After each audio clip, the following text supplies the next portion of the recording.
Bismillah, Assalamualaikum. Alhamdulillah hari ini aku bisa sharing budgeting Desember sekaligus budgeting di akhir tahun kita di tahun 2022. Gimana nih teman-teman kabarnya? Semoga semuanya sehat dan senantiasa dilancarkan rezekinya ya.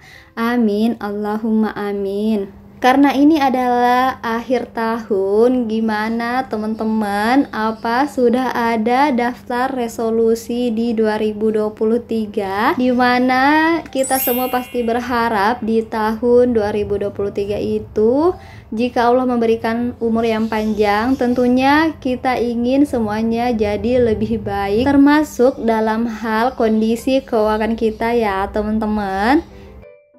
Nah, semoga saja sih teman-teman gak bosan ya nonton video budgeting aku, dan semoga malah sebaliknya, yaitu teman-teman jadi semangat budgeting juga, meskipun mungkin bulan kemarin itu over budget ataupun baru mau mulai di bulan ini ya.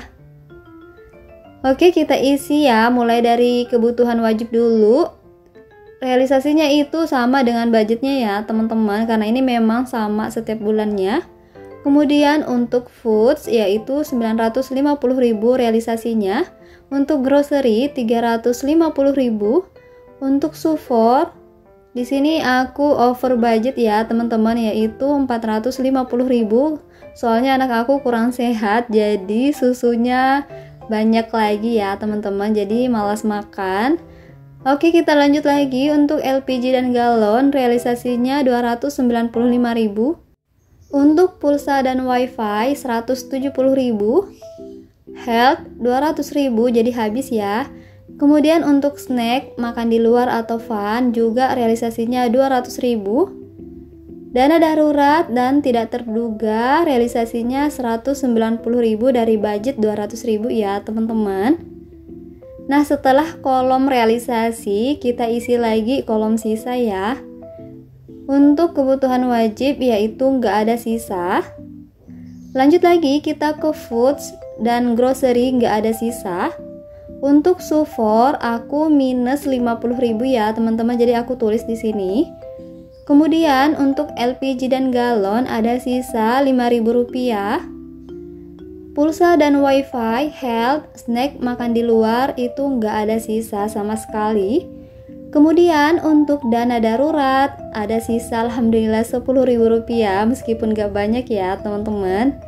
Jadi total sisa budget di bulan November aku kemarin ada 15.000 rupiah. Alhamdulillah meskipun gak banyak, tapi yang penting gak over budget ya. Meskipun kalau misalnya kita over budget, jangan nyerah ya teman-teman, namanya kita berproses. Kita lagi belajar menahan keinginan, belajar disiplin dengan budget kita. Jadi nggak apa-apa kalau misalnya bulan kemarin kita belum berhasil, yuk kita coba lagi di bulan ini. Semoga bulan ini kita bisa lebih disiplin, kita lebih kuat dengan komitmen kita ya.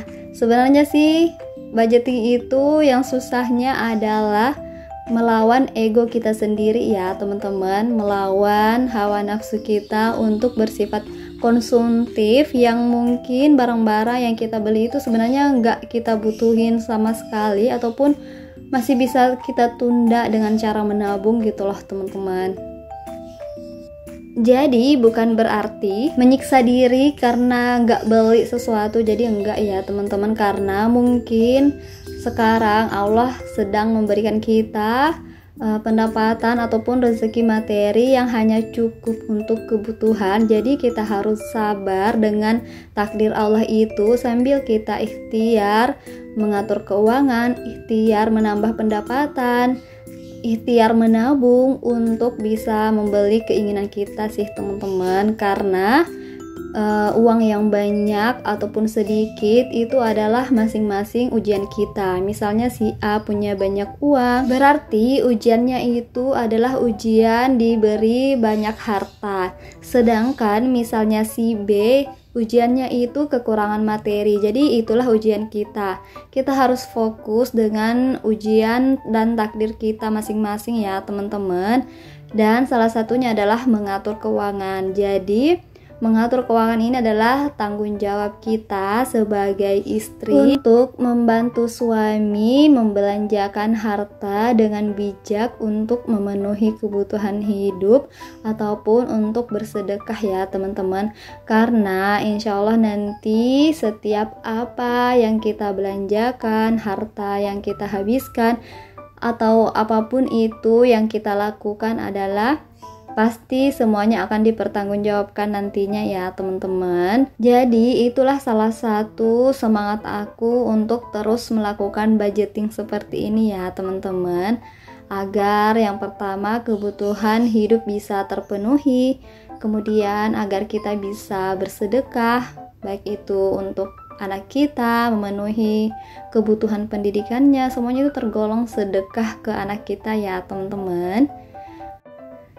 Dan aku selalu mengajak teman-teman untuk mengatur keuangan dengan harapan apa yang aku rasakan bisa teman-teman rasakan juga dalam segi finansial ya teman-teman. Nah, kalau yang belum buat, yuk buat sekarang ya bareng aku. Nah, teman-teman bisa ikutin tabel aku ataupun bisa dimodifikasi, terserah ya teman-teman.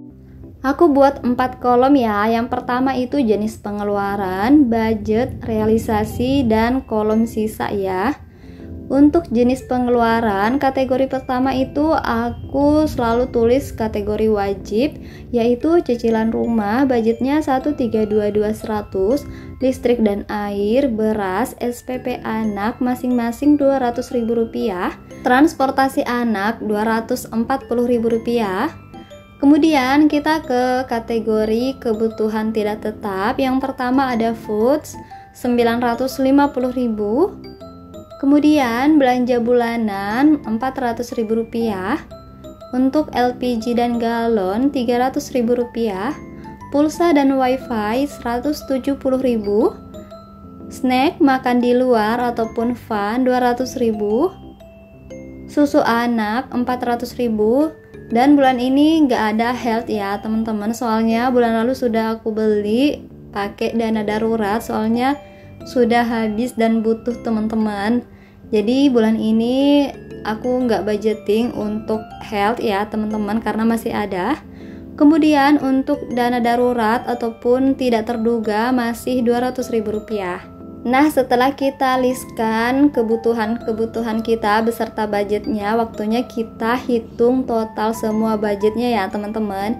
Misalnya nih, kalau totalnya itu mendekati gaji ataupun misalnya melebihi dari gaji kita, berarti harus ada yang di cross check ya teman-teman. Jadi kita cek ulang kembali kategori mana yang mungkin budgetnya bisa kita kurangin ataupun kita bisa hilangkan teman-teman. Mungkin kebutuhan itu nggak terlalu urgent dipenuhi bulan ini, jadi seperti itu sih ya teman-teman. Karena aku itu nggak pakai persentase yang pasti ya, misalnya 70% harus kebutuhan, 20% nabung, jadi enggak ya teman-teman. Karena siapa tahu kita membudgetkan 70% itu untuk kebutuhan, tapi ternyata kita memang butuh lebih dari 70% gaji untuk memenuhi kebutuhan hidup kita.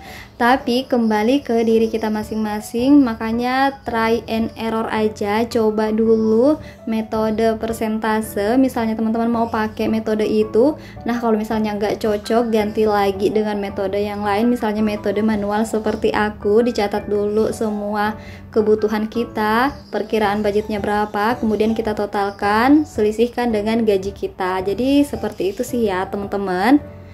Oke teman-teman, alhamdulillah budgeting Desember aku sudah selesai, dan waktunya sekarang kita disiplin dan komitmen dengan budget yang kita buat ini, belanja sesuai budget ini supaya kita nggak over budget, supaya kita bisa menabung dan bebas dari hutang.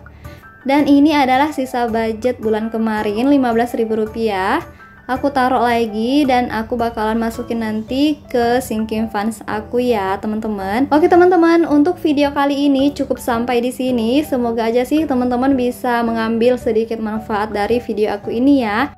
Jika ada salah, mohon dimaafkan, dan jika teman-teman suka video ini, bisa bantu aku ya dengan cara klik subscribe, like, komen, dan share di seluruh sosial media kalian. Wassalamualaikum.